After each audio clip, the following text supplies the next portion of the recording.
Nah, ini yang paling penting keinginan bahwasanya tanaman itu Agropedia memiliki tugas tanggung jawab yang tidak mudah ya untuk bagaimana mencetak nanti ke depan SDM-SDM. Saat ini saya berada di kebun Amazing Farm, yaitu di bawah PT Momenta Agriculture bersama Pak Dedi Suwaryanto. Pak Dedi Suwaryanto. Boleh memperkenalkan diri dulu, Pak? Ya. Sebentar. Terima kasih Pak. Assalamualaikum warahmatullahi wabarakatuh. Perkenalkan, nama saya Dedi Suwaryanto. Saat ini memang diberikan amanah tanggung jawab untuk memegang produksi Amazing Farm, lebih tepatnya untuk brandingnya. Dan terima kasih sudah berkunjung ke tempat kami ya untuk diskusi banyak mengenai kedepannya hidroponik itu dengan sistem mana sih yang akan bisa berkembang. Tentunya hal ini berharap semua yang tim-tim hidroponik bisa juga menemukan pasar yang tepat dan kita bisa bersama secara bersama-sama, Pak. Nah, kami juga terima kasih sekali boleh diberi kesempatan untuk melihat-lihat kebunnya ini, kebun yang benar-benar amazing gitu. Waduh. Nah, ya kan? Kebun yang benar-benar amazing. Berapa titik Pak yang ada di sini kalau boleh tahu? Untuk sistem NFT-nya? Ya. Untuk sistem NFT-nya ini kurang lebih sekitar 13 hektar. 13. Ya. Kalau untuk luasan kurang lebih 1,7 hektar. Nah, ya. Nah, yang saya tanyakan, kenapa di sini semua untuk nanam sayur daunnya menggunakan sistem NFT? Ya, berawal Amazing Farm itu menggunakan sistem aeroponik. Ya, kalau secara tingkatan di hidroponik mungkin dia yang terbaik lah ya, terbaik ya. Ya. Tetapi pertimbangannya pada akhirnya di pemeliharaan ya. Pemeliharaan ini pasti menyangkut orang itu bagaimana dia memelihara sistem itu ya, bukan hanya sekedar dia implikasinya terhadap tanaman. Nah, ketika dilakukan setiap hari mengecek apakah nozzle-nya tidak tidak berfungsi, ini kan mengeluarkan energi nih. Artinya tuntutannya untuk memperbaiki atau memperbagus tanaman akhirnya tidak tercapai karena SDM-nya sendiri sudah mengalah dengan sistem tersebut. Itu yang pertama. Nah, yang kedua itu terhadap bisnisnya. Artinya bisnis ini bisa dipengaruhi oleh namanya revenue, tetapi juga terhadap costingnya. Ya, ketika biayanya. Nah, ketika kita menjalankan sistem tersebut, artinya daya dorong dari pompa harus besar. Jadi ini pasti linear terhadap penggunaan listrik. Di situ kita mulai tahun 2011 kita akhirnya beralih ke sistem NFT. 11 berarti sudah 11 tahun ya? Iya, 11 tahun. Dan semua sistem NFT. Iya. Kenapa kita harus memilih NFT? Tadi ketika kita berbicara aeroponik yang pada akhirnya menghasilkan oksigen yang sebesar-besarnya, ya tentunya itu juga berfungsi terhadap keakaran ya, memberikan ruang terhadap tanaman. Kita juga pada akhirnya tidak boleh jauh dari itu. Tetapi perhitungan-perhitungan terhadap biaya menurut kami apa yang dengan sistem NFT ini bisa memberikan terhadap bisnisnya ya, tanpa mengurangi tadi impact atau pengurangan produktivitas di tanaman. Jadi produktivitas tetap bagus ya. Dan cost-nya juga nggak terlalu tinggi. Jelas. Betul. Karena ya dengan elevasi itu jelas secara perhitungan sudah memberikan tidak perlu kita harus memberikan pompa yang besar dan itu sudah tersirkulasi. Ya. Nah, yang ingin saya tanyakan lagi, tantangan selama 10 tahun terakhir terutama mengenai SDM. Ya. SDM. Nah, ini juga apa yang nanti Pak Dedi sampaikan bisa memacu milenial sekarang gitu loh. Ya.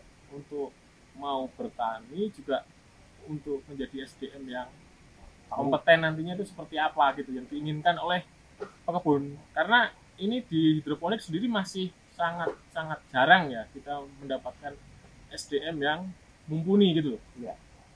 Ya. Satu jelas ilmuwan. Ya, apapun itu kalau sudah berbicara skala usaha ya. Jadi ya kita tidak bisa memikirkan hanya sebatas hobi. Ya, Tetapi kalau kita sudah mau masuk untuk bagaimana itu melakukan usaha, tentunya satu ilmu dulu.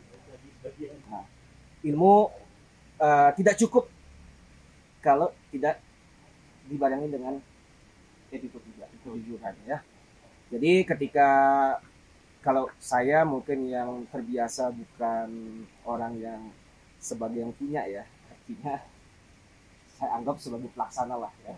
Nah, kita kalau tataran pelaksana, bagaimana kita ingin berkembang sama-sama antara yang punya ya, ownernya, maupun kita yang sebagai pelaksananya. Nah, di situ dituntut bagaimana selain kerja keras itu tentu ya, kejujuran dan memiliki keinginan. Nah, ini yang paling penting, keinginan, bahwasanya tanaman itu kita manusialah yang bisa memberikan gambaran untuk hidup baiknya mereka. Nah, jadi ilmu tentunya akan mudah bisa kita ilmu akan mudah kita bisa pelajarin ya, tetapi bagaimana pengaplikasiannya. Nah, pengaplikasian kalau kita hanya berdasarkan SOP, tetapi kita sendiri tidak menyadari bahwasanya itu harus ada perubahan ya, apalagi terhadap situasi cuaca yang saat ini. Nah, itu dituntut kepeduliannya dari pelaksana itu sendiri untuk bagaimana terus berkembang. Artinya boleh dibilang kalau kita bermain hidroponik maupun nggak cuma hidroponik, menanam tanaman, berarti kita harus dengan hati ya. Betul. Dengan hati, dengan sepenuh hati, bagaimana kita merawat tanaman ini agar tumbuh berkembang dengan baik. Artinya tumbuh tidak cukup. Nah, artinya bagaimana stadia ya yang yang mencerminkan dia nanti untuk mendapatkan hasil yang baik itu ya bukan terbatas saat kita menanam saja.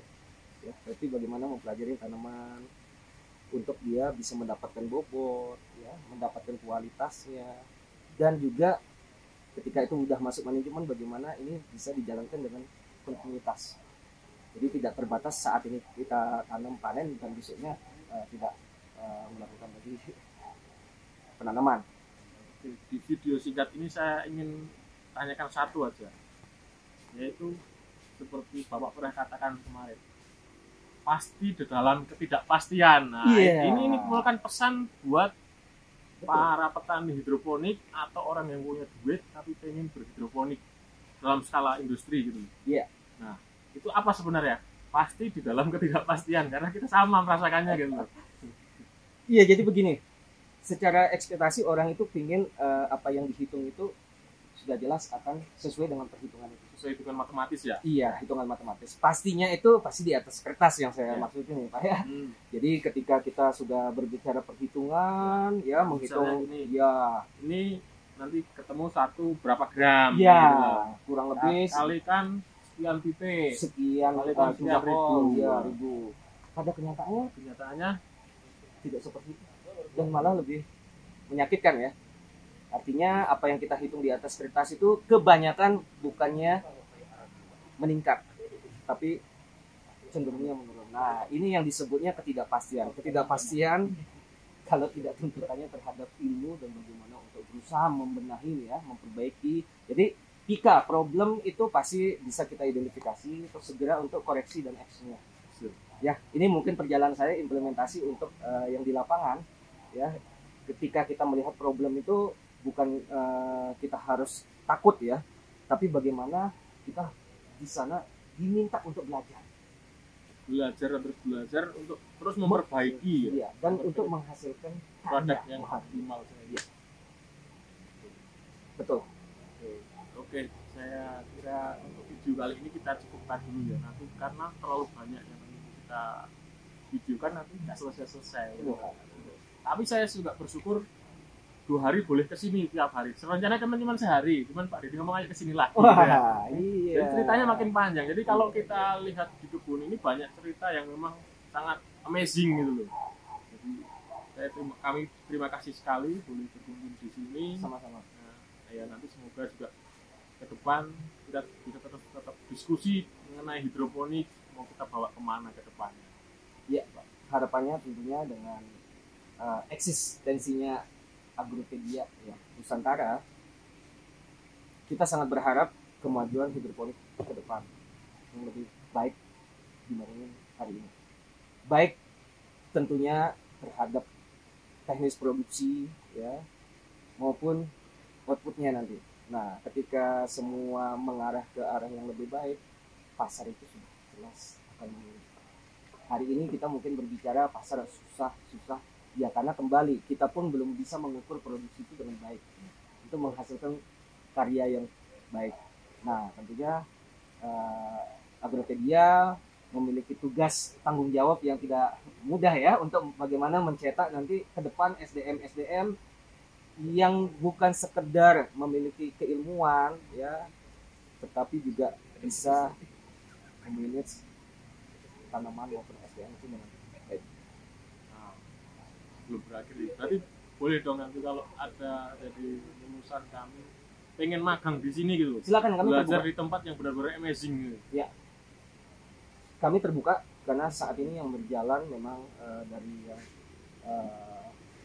SMK maupun kuliah serata 1 ya, untuk kita memberikan ruang. Sebenarnya kita memberikan ruang semuanya secara teori udah jelas, ada yang punya ruang untuk memberikan itu. Tapi Amazing sendiri tidak lupa bagaimana kita memperjuangkan nanti ke depan ini generasi berikutnya. Kalaupun kita tidak melakukan itu, menurut saya ya kita sendiri tidak perlulah untuk membuka hidroponik ini sebesar-besarnya ya, karena memberikan ruang yang di depan mata ya, mereka tidak akan bisa mengetahui baik buruknya lah, atau nilai resiko tidak risikonya untuk di bisnis pertanian. Oke, kalau gitu terima kasih ya Pak Deddy Ya, atas sama-sama. boleh sharingnya hari ini. Ya. Semoga ini menjadi apa ya, bahan buat kita diskusi kita ke depan bagaimana kan. Kami mengucapkan terima kasih kembali lah boleh berada di tempat ini. Sama-sama. Ya, kita tunggu sinergi berikutnya.